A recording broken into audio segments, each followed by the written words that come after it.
Welcome to the Deep Dive, where we take a monumental stack of complex information and turn it into actionable knowledge. Today, we are strapping on our virtual white gloves, stepping into the rigorous, highly methodological world of digital forensics. We're not just looking at crime scenes, we're analyzing the digital artifacts left behind by attackers, malware, and users across, well, pretty much every major platform. That's absolutely right. Our focus today is synthesizing the detailed methodology followed by an advanced investigator. We're pulling from the comprehensive framework of the computer hacking forensic investigator, the CHFI methodology. This field at its core is really about the systematic procedure required. It's about how you identify, gather, preserve, extract, document, and ultimately present evidence from computing equipment, and crucially in a way that is acceptable and defensible in any legal or administrative proceeding. Okay, so our mission today is to give you a real investigator's handbook. We're aiming to go beyond just the basic definitions. We want to dive into the critical how-to and maybe more importantly, the why. We'll cover the rules that maintain integrity, like the chain of custody, and then move all the way through into these specialized environments. Exactly. We'll look at the unique challenges, things like tracking a hacker through AWS or finding traces of activity on the dark web, and even the real headache of forensically analyzing a proprietary IoT device. Right. This deep dive is really designed to give you those aha moments. You know how professional teams actually connect the dots when the evidence is, well, it's everywhere and the clock is always ticking against you. Let's start with this structure then, because I think the first thing a non-specialist needs to realize is that digital forensics isn't chaotic. It's not like on TV sometimes. It's actually a meticulously structured, repeatable framework. Absolutely. It has to be. This framework is typically broken down into 3 distinct phases, and that ensures every single action is legally sound and, importantly, defensible. Okay, 3 phases. What's the first one? The first phase is pre-investigation. Think of this as all the critical prep work, everything that happens before the incident response team even starts looking at data. This stage is heavily dominated by legal groundwork, things like obtaining the necessary warrants or legal approval. Right, the paperwork side. Exactly. Plus, conducting a full risk assessment of the situation. And, really importantly, preparing the forensic lab itself. That lab needs to be physically secure, climate-controlled, to protect sensitive hardware, and equipped with anti-static protection. Can't risk damaging the original media. So skipping that prep basically means you lose before you even start. Pretty much, yeah. If you mess up the prep, your evidence might be inadmissible later. Then we move into the heavy lifting, the investigation phase. This is where you secure the scene, perform the crucial evidence acquisition, conduct the core data analysis. Making sense of the data. Right. And then using that analysis to reconstruct the entire event timeline. What happened, when, and how. Finally, there's the post-investigation phase. This is where you finalize everything. It involves generating a clear, objective, legally compliant report. And if it goes to court, the investigator might have to step in as an expert witness. The expert witness role. That sounds challenging. It really can be. Their job is to testify honestly, of course, but also to explain those highly technical, often abstract findings clearly to non-technical people. Think judges, juries. That communication piece is often one of the biggest hurdles in the entire process. Okay, so that journey from raw binary data, zeros and ones, to a court ruling, it demands absolute ironclad integrity. You mentioned evidence has to be admissible. What are the key legal standards it has to meet? There are 3 primary legal hurdles, really defined by case law over time. First, it must be authentic. The evidence has to be proven to be what the investigator claims it is. You need to show it's genuinely related to the incident. Okay, authentic. Makes sense. Second, it has to demonstrate reliability. There can be absolutely no doubt about the truthfulness of the evidence or, critically, the process used to collect and handle it. Any tiny mistake in that chain of custody can compromise reliability. And the third? Third is materiality. The evidence must pertain directly and substantially to the issue at hand in the case. So if you find evidence of some completely unrelated network activity from 6 months ago, it's probably not material to the current case of, say, insider data theft. It has to be relevant. And within all that, there are a couple of really famous rules of evidence that always seem to come up. Yes, absolutely. We operate under the best evidence rule. Generally, this means the original document or recording should be produced in court. Now, since digital forensics almost always involves making copies. Right, you can't usually bring the original server into the courtroom. Exactly. So we have to rigorously prove that our copy, a forensic image, is an exact, unchangeable, forensically sound duplicate of that original digital source. Plus, investigators have to navigate the exceptions to the hearsay rule. Digital evidence, especially things like logs or database entries, often contains statements like timestamp system entries or emails that were made outside of court. So how do you get that admitted? We often rely on specific legal exceptions, like the business records exception, for example, to demonstrate that those logs are reliable and should be considered by the court. Okay. Now, the ultimate ethical and methodological backbone here sounds like these ACPO principles from the Association of Chief Police Officers. You mentioned these aren't just suggestions, they're core tenets. What are these 4 rules? Yeah, these are non-negotiable. Every competent investigator has to know these inside out and follow them religiously. First, no action taken by law enforcement agencies or their agents should change data held on a computer or storage media which may subsequently be relied upon in court. This is the absolute cornerstone of preservation.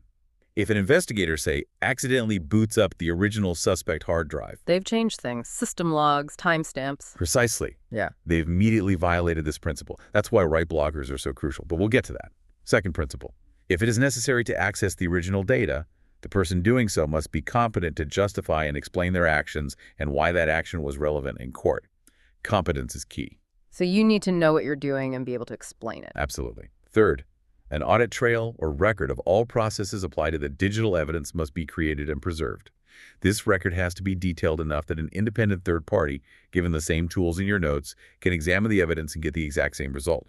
Reproducibility proves reliability. So that audit trail is like the investigation's DNA.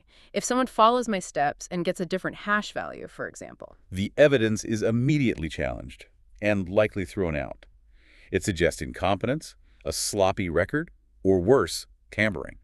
Without that transparent, reproducible trail, the defense will tear it apart. Okay, and the 4th ACPO principle. The 4th one establishes clear accountability.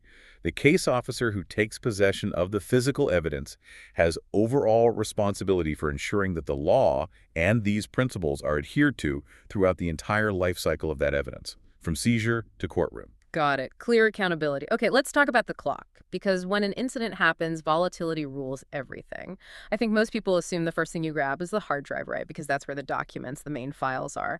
Why is that assumption completely wrong? It's fundamentally wrong because of the order of volatility. We are absolutely mandated to collect evidence in sequence, prioritizing the data most likely to degrade or just vanish first.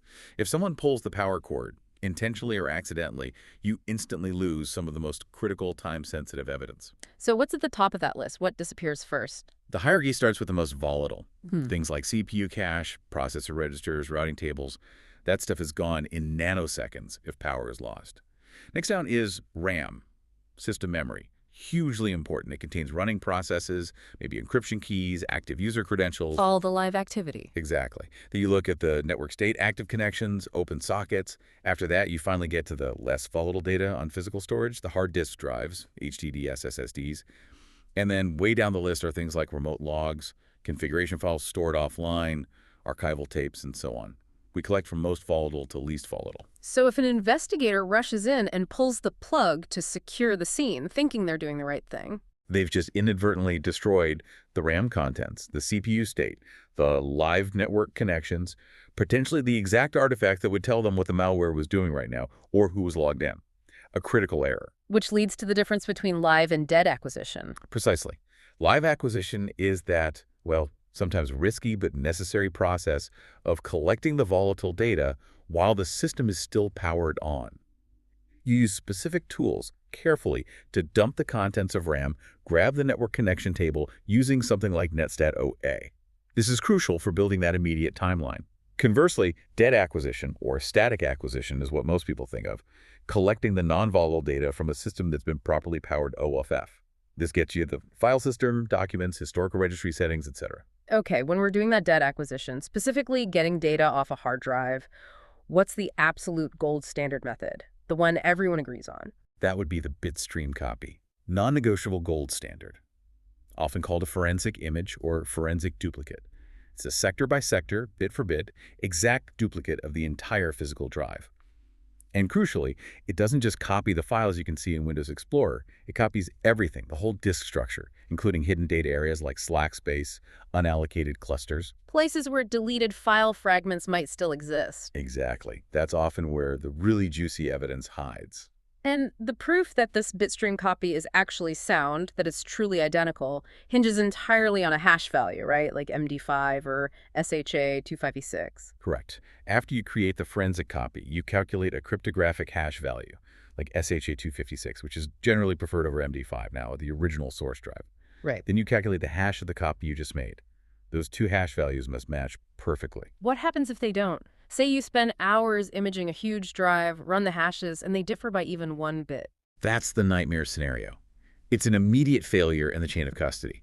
The integrity of your evidence copy is instantly invalidated. If the hashes don't match, it proves the copy is not forensically sound.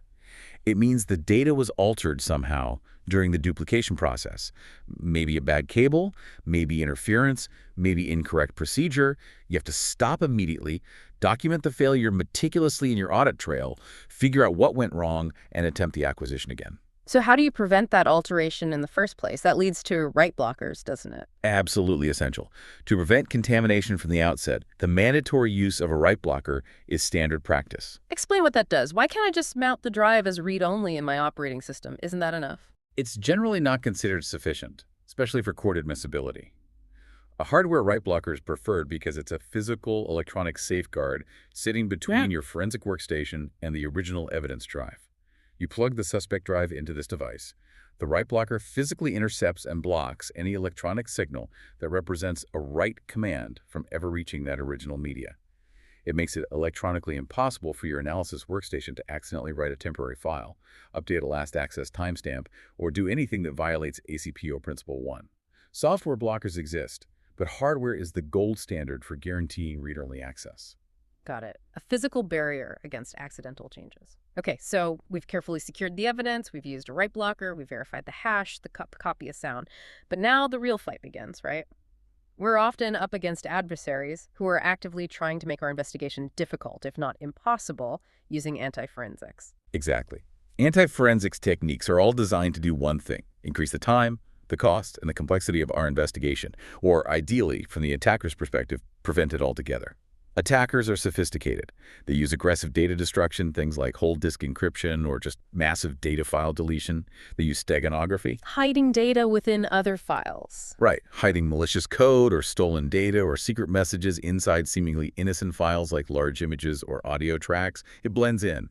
And they definitely engage in trail obfuscation, using specialized tools to modify file timestamps in the ACE times, modified, access created, entry modified, to deliberately mislead investigators about when files were actually used or created, planting false trails. Speaking of data destruction, one of the biggest headaches introduced by modern hardware must be the SSD trap problem. On an old spinning hard drive, deleted data often lingered until it was overwritten, which meant file carving could be pretty successful. How does TRIM change things on solid-state drives? TRIM is a major forensic challenge with solid-state drives, SSDs. It's actually a performance feature for the drive. It lets the operating system tell the SSD controller which blocks of data are no longer needed, basically, which files have been deleted. Now, if TRIM is enabled, and it's enabled by default on almost all modern systems, Which it usually is. right, the drive controller then proactively, almost instantly, zeroes out those blocks internally. It does its own garbage collection. The devastating consequence for us is that the deleted data is, for all practical purposes, not recoverable using traditional file carving techniques that rely on finding remnants in unallocated space. The data is simply gone. Wow. So you can't just undelete that critical file from the empty space anymore on most SSDs. What does that mean for the investigator's strategy? It means a massive strategic shift. If we know we're dealing with an SSD and TRIM was likely active, we have to pivot away from relying on recovering deleted files from the drive itself. Instead, the focus shifts sharply towards capturing volatile evidence that the RAM dump is even more critical now, and analyzing system logs, the page file, hibernation file, things like the SRAM database we'll talk about later, because those might be the only places left that hold traces or context of the activity before the drive controller permanently wiped the physical blocks clean. It forces a live capture scenario more often. Okay, trim is a tough one. Attackers are also really good at hiding data within the file system structures themselves, right? Yeah. In places the OS doesn't normally show you. Let's talk about alternate data streams. Alternate data streams, or ADS. This is a feature specific to the NTFS file system used by Windows. It's actually a legitimate feature, designed to store metadata or resource forks, kind of like on macOS. But attackers absolutely abuse it. They can hide entire malicious executables, scripts, or stolen data within a completely innocent-looking file, like a small text file or a shortcut. And the scary part is, it doesn't change the file size reported by Windows. That's the forensic nightmare. Windows Explorer and the standard dir command only report the size of the primary data stream. So an attacker can stash, say, a 50 megabyte malware payload inside a tiny 5 kilobyte text file, and Windows will still report the file size as 5 KB. It's incredibly deceptive. How on earth do you find that? A hidden executable masquerading as a tiny text file. You need specialized forensic tools like FTK Imager, Encase, or Autopsy. They are designed to parse the NTFS structure and reveal all data streams associated with the file, not just the primary one. On a line system, you can also use specific command line tools or PowerShell commands like getitem-pathc, path-to-file.txt-stream fastshowstager to list all streams. If you see a stream named something other than the default data, especially one with a .exe or suspicious name, Like innocentfile.txt.malware.exe. exactly, then you know you found where the attacker is hiding their tools or data. And it gets even deeper than the file system, right? There are literally hidden physical areas on some hard disks that the BIOS and the OS can't even see. Yes, these are deep system-level hiding spots, usually on traditional spinning hard disks. We're talking about the host-protected area, HPA, and the device configuration overlay, DCO. The HPA is often used legitimately by manufacturers for recovery tools or diagnostics, but an attacker with the right tools can resize it and use the hidden space to conceal large amounts of data. The DCO can be used to make the drive report a smaller size than it actually is. So if you have a 500 gigabit drive, but the DCO is set to report only 400 gigabytes, That last 100 gigabit is invisible to standard tools. completely invisible to the OS and standard imaging tools using specialized forensic hardware tools, often ones that connect directly via ATA commands to detect the presence of an HPA or DCO, modify them if necessary, very carefully, and then image those hidden areas specifically. Okay, so the adversary is deleting files, Trim is wiping blocks, they're using ADS, maybe HPDSO. How do investigators fight back and actually recover the content when the metadata is gone or misleading? The primary technique here is file carving. This is often a method of last resort, used when the file system metadata, the pointers telling the OS where a file starts and ends, is damaged, deleted, or completely absent, like after a drive format.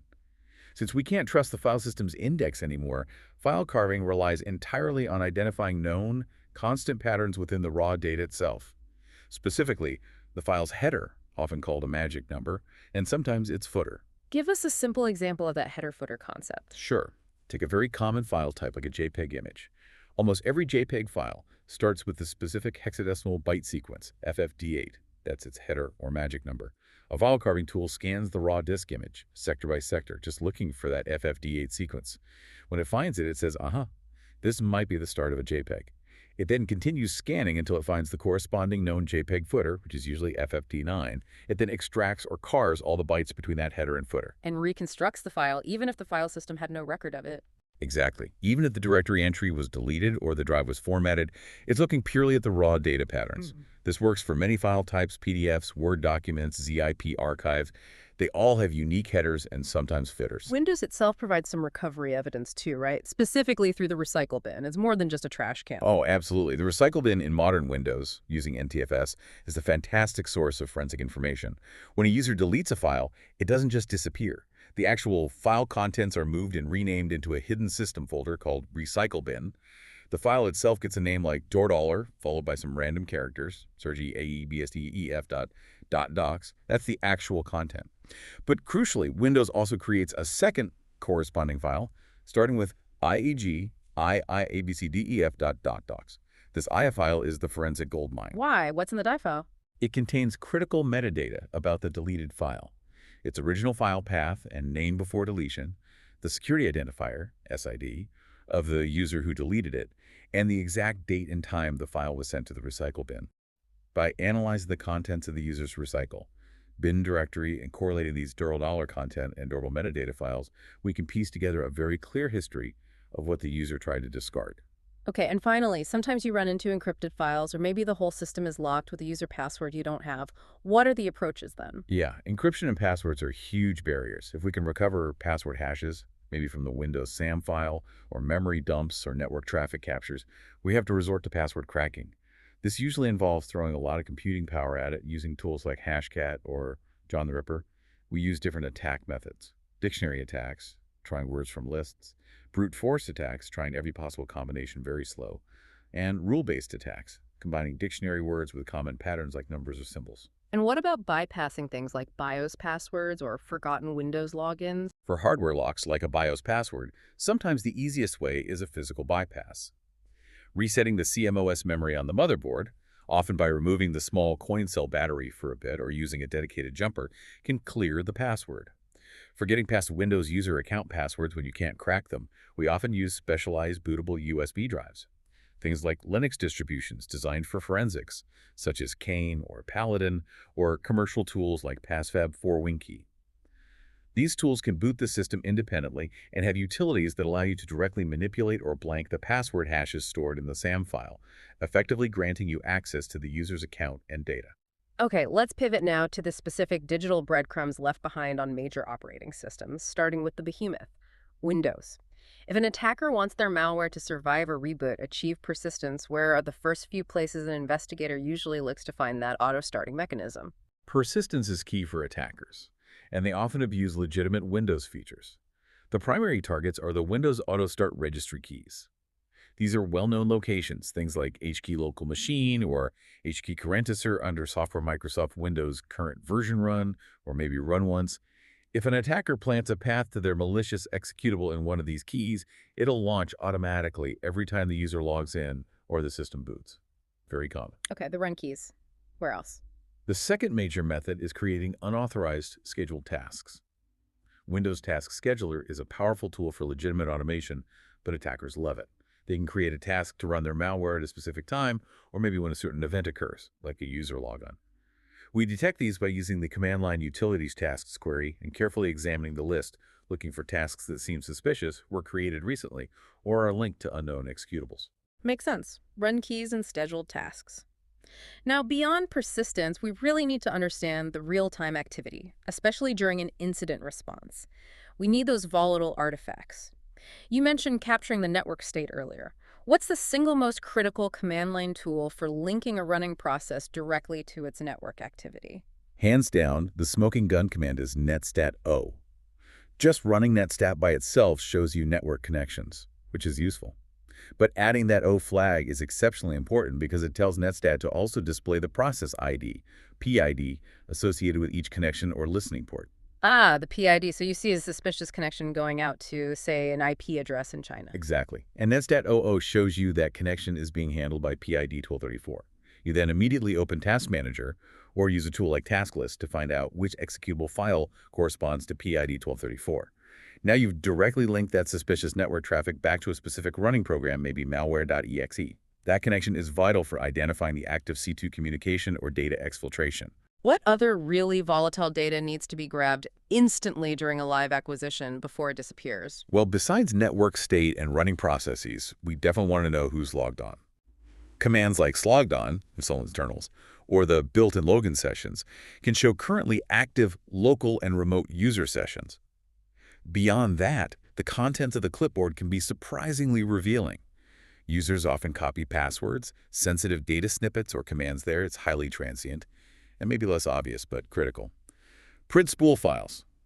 When you print a document in Windows, it creates temporary files, often with SPL and SHD extensions, in the spool directory. And those contain the printed document. Often, yes. They can contain a complete recoverable copy of the document that was sent to the printer, even if the user never saved the original file or deleted it afterwards. If an attacker or malicious insider printed out a confidential customer list, those spool files might be the only remaining evidence of that data leaving the digital realm. You have to grab them quickly before they're automatically cleaned up. Fascinating. Okay, let's shift to non-volatile evidence now, the stuff that sticks around on the hard drive. Where does Windows quietly track user activity and devices, maybe without users even realizing it? Windows is constantly recording user and system activity for its own optimization and diagnostic purposes, which creates a goldmine for forensics. One incredibly valuable artifact is the System Resource Usage Monitor database. This is usually an ECE database file named srudb.dat, typically found in the System32 directory. SRUM tracks a huge amount of historical data. What kind of data? Is it just like application It's usage? much more detailed than just word was run. SRUM tracks things like application resource usage over time, detailed network connectivity for each app, which interface it used, how much data it received, energy usage. Crucially, it ties this usage back to specific user accounts and provides timestamps. It gives investigators a massive, passive historical record of user and application behavior. It's quite difficult for an attacker to completely erase or tamper with SRUM data without leaving obvious signs of database corruption. Wow, okay.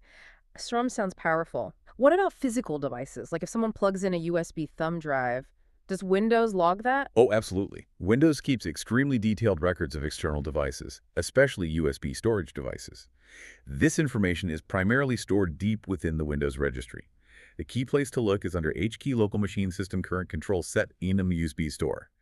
Underneath here, Windows creates subkeys for each unique USB storage device ever connected.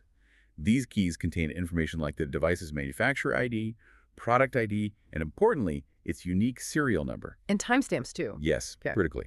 By examining related registry keys, like those under mounted devices or SetOPI logs, you can often determine the first insertion timestamp, the very first time that specific device was ever plugged into that specific machine, and the last insertion timestamp. This allows an investigator to definitively prove that a particular USB drive, identified by its unique serial number, was physically connected to the system at specific times. Hugely valuable for tracking data movement. Let's move into memory analysis. You touched on RAM dumps earlier, but why is acquiring and examining a full RAM dump so vital? Why can't it be skipped, especially when dealing with sophisticated threats? Because memory, the RAM, is often the only place where certain types of malicious activity exist. Think about fileless malware or code injection techniques where malicious code runs directly in the memory space of a legitimate process without ever writing a file to the disk. Or rootkits designed specifically to hide their processes and network connections from the live operating system. If an attacker is using something advanced like reflective DLL injection, the malicious code might only exist in RAM. The memory dump provides a crucial snapshot of that hidden current state of the system. And the go-to tool for analyzing these complex memory dumps is the volatility framework, right? How does it make sense of all that raw data? Yes, volatility is the open source industry standard. It's incredibly powerful. It works by using a profile specific to the operating system version and architecture of the memory dump. Then it applies various plugins, small scripts, designed to parse the raw memory structures and reconstruct meaningful information. For instance, the sus plugin reconstructs the list of processes that were running, even those hidden by rootkits. Malfind scans memory regions looking for patterns indicative of injected code.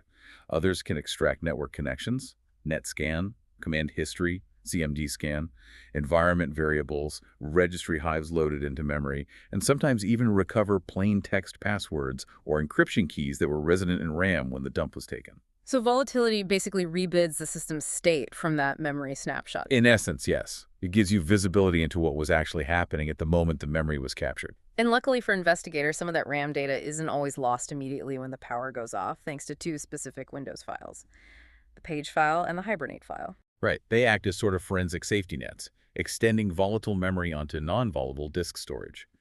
The page file, pagefile.sys, is used by Windows as virtual memory, swapping data out of RAM when physical memory is full. The Hibernate file, hyberfill.sys, is created when a system hibernates. It stores the entire contents of RAM so the system can resume quickly. Both of these large files can contain fragments or even complete copies of data that was recently in active memory, things like user credentials, chunks of documents, encryption keys, command history. So even if you couldn't get a live RAM dump, analyzing pagefile.sus and hyberfill.sus might recover some of that lost volatile data. Exactly. We use tools like the Linux strings command to pull out readable text snippets or more specialized forensic utilities that can parse the structures within these files to extract valuable artifacts, even long after the system has been shut down. Okay, finally for this section, let's touch on other platforms. What are the key differences or unique challenges when you're analyzing Unix-based systems, specifically Linux and maybe macOS, compared to the highly structured registry world of Windows? The approach definitely shifts. On Linux and macOS, you don't have a central registry like Windows. Instead, configuration and evidence are often spread across numerous text-based configuration files and log files located throughout the file system hierarchy. For Linux, investigators rely heavily on things like the user's shell history, for example, the bash history file in their home directory, to see exactly what commands they executed. System logs are crucial too, especially files under varlog, like auth.log or secure for login attempts and security events, syslog for general system messages. And the stat command is essential for viewing detailed file timestamps, the MAE times we mentioned earlier. MAE, modified, access, changed, entry modified. Got it. What about Mac? Mac OS introduces its own complexities. The modern APFS, Apple File System, has features like snapshots, which can automatically preserve previous states of the system, potentially good for forensics, but also complex to navigate. Key logs include things like FS events, which records file system activity like creations, deletions, and modifications. Unified logs, log show, consolidate system and application messages. However, a major hurdle on recent Mac hardware is the T2 security chip, and now Apple Silicon. This chip enforces hardware-level encryption, file vault, and secure boot processes, making traditional physical acquisition extremely difficult or impossible without the user's credentials or specialized, often expensive, commercial tools and techniques designed to work around T2 silicon security. So Apple's focus on security makes the forensic investigator's job much harder on those newer Macs. Significantly harder, yes. It often forces reliance on logical acquisitions or analysis of backups, if available. Okay, let's broaden our scope now and look at more complex environments, starting with the network itself. When an intrusion happens, the evidence is often buried in just a massive flood of logs, firewalls, proxies, servers, endpoints. It's overwhelming. Before we even try to parse those logs, what are the fundamental types of data points, the indicators of compromise IOCs that we're actively hunting for? IOCs are essentially the digital fingerprints or clues left behind by the attacker. They generally fall into two main categories, static and behavioral. Static IOCs are specific, often unchanging artifacts, things like known malicious file hashes, MD5, SHA1, SHA256 values associated with known malware, known malicious IP addresses or domain names used for command and control, C2 servers, or specific registry keys malware creates. Behavioral IOCs are more about unusual patterns of activity. Things like unusual outbound network traffic, maybe a web server suddenly trying to connect to an IP in Eastern Europe on an odd port, or anomalies in privileged user account activity, like a service account that normally only runs backups suddenly trying to access HR databases, or logging in from a completely new geographic location at 3 a.m. Right, the behavioral ones sound harder to spot automatically. They can be, yes. Yeah. They require understanding the baseline of normal activity first. Given that modern enterprises generate just terabytes of log data every single day, how do forensic teams possibly manage this log tsunami? You obviously can't read every entry manually. No way. We rely heavily on event correlation, usually performed by SIEM systems, security information, and event management tools. The human brain just can't process that volume. Correlation involves three critical steps to filter the noise and find the signal. First is normalization, taking logs from dozens of different sources, Windows event logs, Linux syslogs, Cisco firewall logs, Apache web logs, which all have different formats, and converting them into a single, common, standardized format the SIEM can understand. Okay, get everything speaking the same language. Exactly. Second is aggregation, grouping lots of similar, often low-priority events into a single, more significant event. For example, instead of alerting on every single failed login attempt during a brute force attack, the SIEM aggregates thousands of them into one alert saying, high rate of failed logins for user X from IPY, indicating a likely attack. And third is filtering, automatically removing routine, expected irrelevant events, things like successful scheduled backups, normal system health checks, stuff you don't need to investigate every time.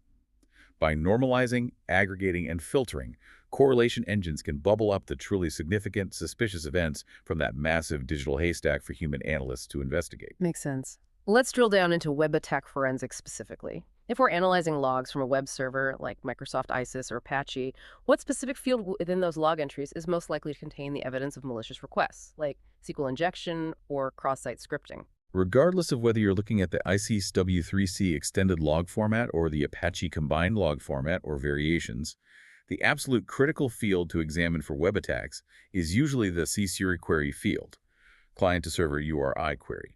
This field logs the part of the URL that comes after the question mark. This query string is how data is passed from the user's browser to the web application. And that's where attackers hide their payloads. Precisely. An attacker attempting SQL injection will embed their malicious SQL commands, union select, drop table, etc., within this query string. Someone attempting cross-site scripting, XSS, will put their malicious JavaScript, XSER script in there. So scrutinizing the content of the CSER query field is paramount for finding evidence of these common web application attacks. Okay, so if I suspect a SQL injection attack happened, I need to search potentially millions of log entries, specifically in that CSER query field, looking for keywords like select, union, or 11, and so on. What tools do investigators typically use to efficiently query these massive, often multi-gigabyte text-based log files? For Windows environments, especially dealing with ICE logs, the absolute go-to tool for years has been Microsoft's log parser. It's incredibly powerful because it lets you query text-based logs using standard SQL-like syntax. You can write queries like select date time CIP CSURI query from .log, where CSURI query like %union select order by date time. This lets you quickly pinpoint exactly which IP addresses were launching injection attacks, when they did it, and the specific malicious payload they sent. It's fantastic for slicing and dicing log data. Okay, log parser for Windows ISIS. What about on Linux systems, maybe running Apache or Nix? On Linux, you typically rely on the classic, powerful command line text processing utilities. grep is essential for searching for specific patterns or keywords, like union select, within log files. Then you often combine grep with tools like awk or sed for extracting specific fields like the source IP address and the query string from the log line that grep found, and maybe formatting the output. Typing these commands together, grep keyword access.log awk print $1, $7, is a very common and efficient way to process huge volumes of text logs quickly on Linux. Right, the power of the Linux command line. Okay, let's shift gears dramatically now and talk about the cloud. The first thing anyone dealing with cloud incidents needs to grasp is the shared responsibility model.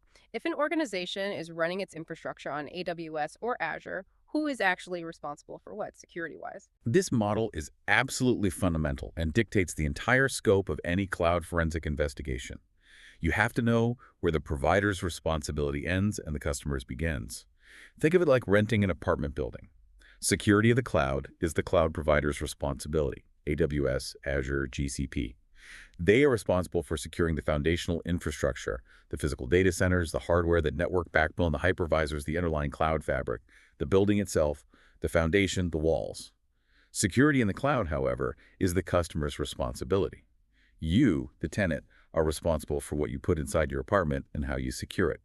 This includes your customer data, the operating systems you choose to deploy on VMs, the network configuration, firewall security groups, routing, and critically, identity and access management, IAM policies.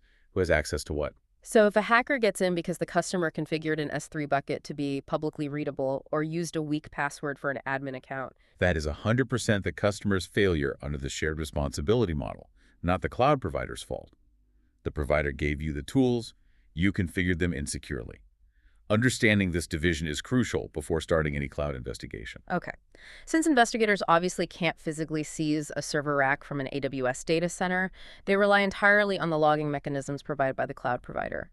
What are the absolute key logging services in AWS and Azure that track user and administrative activity? Yes, logs are paramount in the cloud. For AWS, the undisputed forensic goldmine is AWS CloudTrail. CloudTrail provides a detailed, essentially immutable audit history of almost every single API call made within your AWS account. It records who made the call, which user, role, or service, what action they performed, e.g. EC2, run instances, S3.put object, AMN create user, when they did it, the source IP address, and the results. It tells you exactly who provisioned that rogue VM or who deleted that critical database.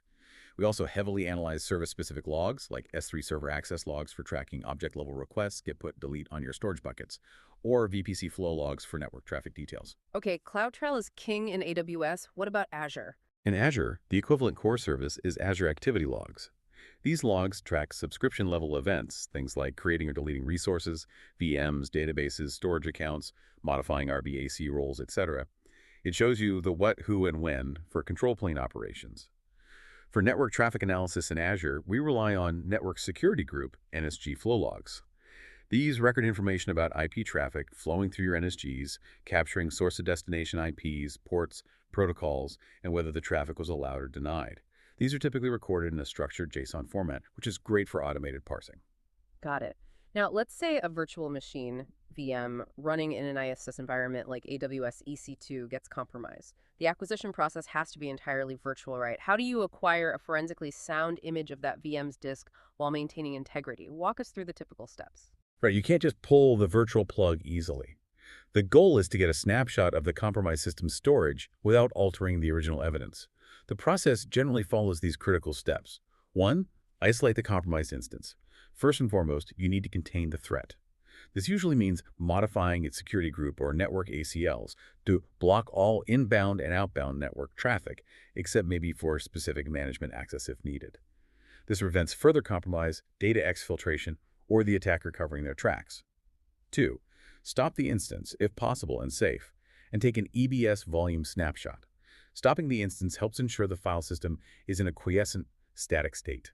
Then you use the AWS API or console to create a snapshot of the Elastic Block Store EBS volume attached to the instance. This snapshot is a point-in-time, read-only copy of the entire volume. Okay, isolate, stop, snapshot. What next? You don't analyze the snapshot directly, right? Correct. Best practice is never to work directly on the original snapshot. 3. Create a new evidence volume from the snapshot. Use the snapshot you just took to create a brand new independent EBS volume. This new volume is your working forensic copy. This leaves the original snapshot untouched and pristine, preserving that best evidence. 4. Mount the evidence volume in read-only mode. Finally, you attach this newly created evidence volume to a separate, clean forensic workstation instance, also running in AWS. Then you mount that volume onto the forensic workstation's file system, but critically, you must mount it in the guaranteed read-only state. That read-only mount sounds crucial again for adhering to ACPO Principle 1, don't change the evidence. What's the specific command you'd use on a Linux forensic workstation to enforce that? Assuming the evidence volume gets attached as, say, devxvdf1, the critical mount command would be mount orow, devxvdf1 amint evidence mount. That orow flag is the mandatory part. It instructs the Linux kernel to mount the file system in read-only mode. Any attempt by the OS or any tool to write to that mounted volume will be rejected at the kernel level, ensuring forensic integrity during the analysis. Perfect. Okay, let's journey into the shadows now.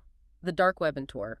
Tor promises users anonymity through its onion routing. Can you briefly explain how that works and specifically why the exit relay is often considered a key point from an investigator's perspective? Sure. Tor is designed to obscure the user's real IP address from the websites they visit. It does this by encrypting the user's traffic in multiple layers like an onion and routing it through a randomized path of at least 3 volunteer-run Tor relays. There's an entry relay, or guard, a middle relay, and finally an exit relay. Each relay only knows the IP address of the node immediately before and after it in the circuit. The critical part is the exit relay. It receives the fully routed traffic from the middle relay, strips off the final layer of Tor encryption, and then sends the user's request out to the final destination server on the regular internet unencrypted, unless the connection uses HTTPS anyway. From the destination server's point of view, all the traffic appears to be originating from the IP address of the exit relay. The exit relay knows the destination the user is trying to reach, but it doesn't know the user's original IP address, only the middle relay's IP. So the exit node sees the final destination, and the destination sees the exit node's IP. That sounds like the point where traffic emerges into the clear, making it a potential monitoring point. Exactly. While Tor aims to protect the user's origin, the exit node is where the traffic leaves the Tor network. Law enforcement agencies or researchers sometimes monitor traffic at exit nodes or even run their own exit nodes, because that's the only point in the standard Tor circuit where the unencrypted destination traffic might be visible, and the source appears to be the exit node itself. It effectively hides the true user IP, but the exit node's IP is exposed. Interesting. But even with all that clever routing and encryption, Tor still leaves traces on the user's local computer, right? If I seize a suspect's Windows machine, what are, say, 3 key artifacts that could tell me definitively that the Tor browser was used on that system? Yes, despite its focus on anonymity, Tor isn't invisible on the host itself. There are several traces investigators look for. First, if you get there quickly for a live analysis, you can use netstat-nano again. Look for processes listening on or making connections to Tor's default local proxy ports, which are typically 9150 or 9151. Linking that port usage back to a specific process ID, PID, can show the Tor browser process was active. Okay, check active ports. What about persistent evidence on the disk? Second, look at the prefetch files in cWindows Prefetch. Windows creates these .pf files to speed up application loading. If the Tor browser executable, tor.exe or firefox.exe from the Tor browser bundle was run, there will likely be a prefetch file for it. Analyzing this prefetch file can reveal the exact execution path, the run counter, how many times it was launched, and crucial timestamps for the first and last execution times. Strong evidence of use.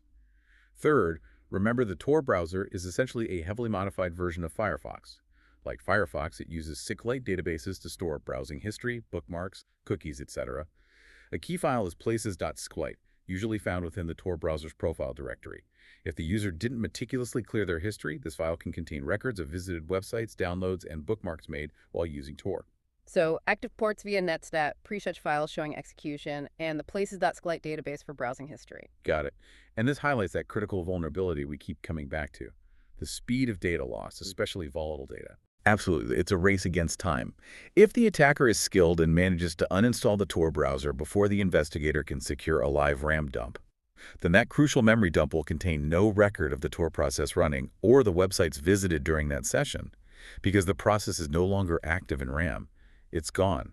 In that scenario, the investigator is forced to rely solely on those persistent artifacts that might still remain on the hard drive, the prefetch files, maybe remnants in places, SQLite if it wasn't wiped, potentially file carving for deleted browser cache files.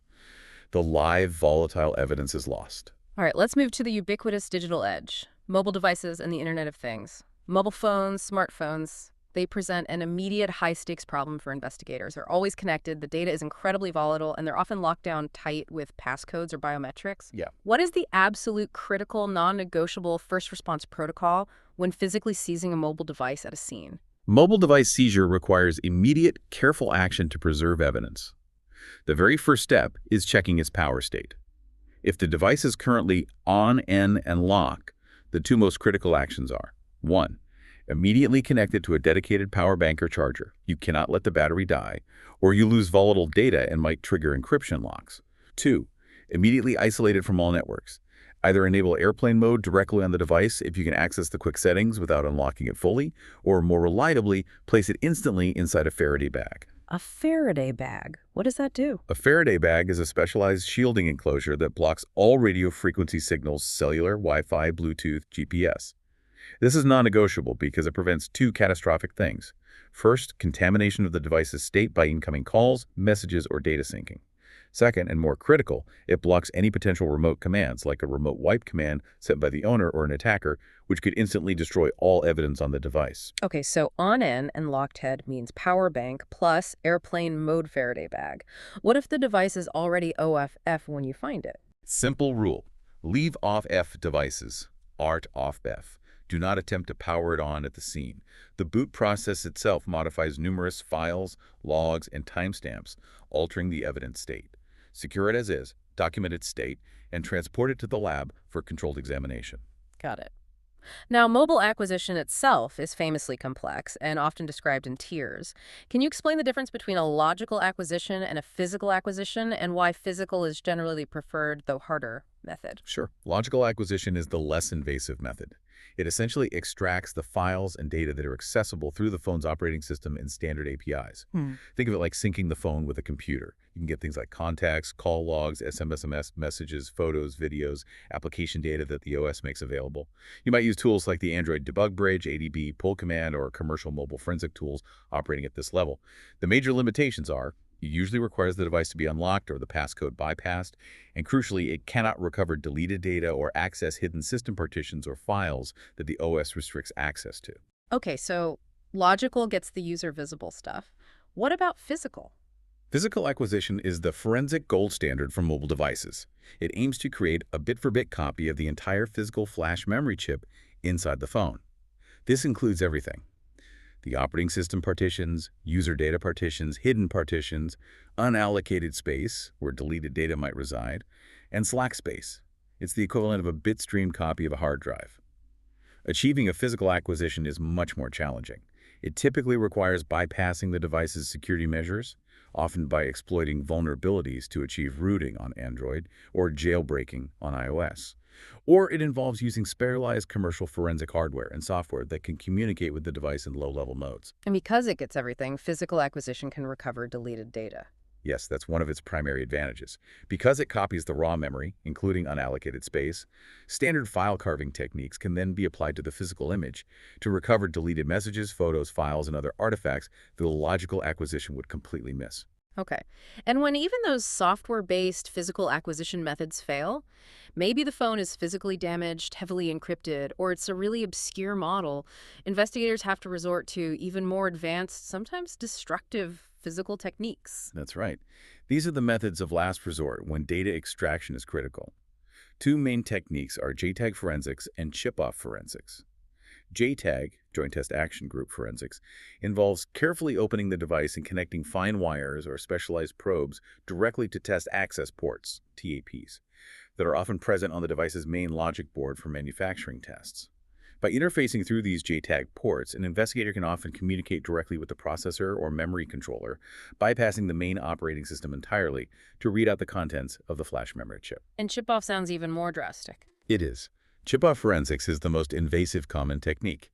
It involves the physical desoldering and removal of the embedded flash memory chip, usually an eMMC or NAND chip, directly from the device's main board. The removed chip is then cleaned and placed into a specialized chip reader device that connects to a forensic workstation. This allows the investigator to read the entire contents of the chip, creating a complete bit stream image. It's labor-intensive, requires specialized skills and equipment, and risks damaging the chip, but it's often the only way to get data from severely damaged or otherwise inaccessible devices. Wow, desoldering memory chips, that's serious dedication. Now, even if the phone itself is wiped or destroyed, the cellular network itself might still hold key evidence, right? Absolutely. The network infrastructure retains records independently of the handset. This is where cell-site analysis comes in. Even if the user deleted all call logs from their phone, investigators can, with appropriate legal authority, obtain call detail records, CDRs, directly from the mobile service providers, like Verizon, AT&T, etc. CDRs typically contain metadata for calls and messages: the calling number, the receiving number, the date and time, the duration of the call, and crucially, information about the cell tower the phone was connected to at the start and end of the call. This allows investigators to determine the approximate geographic location of the device over time, track movements, and establish connections between individuals, even if the device data is gone. And the SIM card itself, is that useful? The SIM card can be valuable too. It contains the unique IMSI, International Mobile Subscriber Identity, which identifies the subscriber count. It can also store a limited number of contacts, and importantly, often holds copies of recently sent or received SMS messages, sometimes even after they've been deleted from the phone's main memory. Extracting data from the SIM card is a standard part of mobile forensics. Okay, last frontier, the Internet of Things, IoT. We're talking smartwatches, smart TVs, fitness trackers, connected cars, drones. Why are these things often so forensically challenging compared to a standard laptop or even a smartphone? IoT forensics is a rapidly evolving and difficult field, primarily because of the sheer diversity and often proprietary nature of these devices. The main challenges are: 1. Proprietary operating systems. Many IoT devices run highly customized, often Linux-based, but stripped down and locked down operating systems. There are no standard interfaces or tools like ADB or standard file system access. 2. Limited accessibility. Devices often lack standard ports, like USB for data extraction. Physical access might be difficult, example, a connected thermostat. Right. 3. Data fragmentation. Evidence isn't usually all in one place. It's often scattered across multiple locations. 4 locations you mentioned earlier. Where does IoT evidence typically reside? Right, you often have to look in 4 main places. 1. The IoT device itself. This might hold firmware, configuration settings, maybe small internal logs or SQLite databases storing recent activity. 2. The mobile application. Most IoT devices are controlled via a companion app on a smartphone. This app often caches data, stores user credentials, API keys, and logs related to device interaction. 3. The cloud server. The majority of IoT devices communicate with back-end servers run by the manufacturer. These cloud platforms store user account information, historical device data, activity logs, firmware updates, etc. Legal process is usually required to access this. 4. The network gateway router. The local network router logs might show when the IoT device connected, its local IP address, and potentially the amount of data transferred, providing connection timelines. Let's take drones as a specific example. They're increasingly common. If a drone is involved in an incident, what are the crucial log files investigators need to recover? Drone forensics focuses heavily on recovering and analyzing the flight logs. These are often stored as complex, sometimes encrypted, or proprietary binary files, often with extensions like or .txt, depending on the manufacturer, like DJI. These flight logs are critical because they contain a rich telemetry stream, recording second by second or even more frequent data points. GPS coordinates, latitude, longitude, altitude, speed, battery voltage, camera tilt angles, signal strength, and crucially, the pilot's control inputs from the remote controller, stick movements, button presses. Analyzing these logs allows investigators to precisely reconstruct the drone's flight path, determine where it flew, how high, how fast, and what actions the operator took during the flight. Acquisition often requires specialized commercial forensic tools like those from Celebrate, MSAB XRY, or Magnet Forensics, or tools like MDNetXD. And given the lockdown nature of many IoT devices, are those advanced physical techniques like chip-off and JTAG often necessary here too? Very often, yes. Because of the proprietary OS restrictions and lack of standard interfaces on many IoT devices, drones, smartwatches, etc., investigators frequently have to rely on those more invasive, lower-level acquisition methods. Chip-off and JTAG become essential tools for bypassing the device's software layers entirely and reading the raw contents of the flash memory chip directly. It's often the only way to get a complete forensic image from these types of embedded systems. #tagoutro. Wow. Okay, we have really covered the entire spectrum of digital forensic investigation today. It's quite a journey. We started with the absolute basics, the legal foundations, the need to secure just a single Windows file's integrity using hash verification.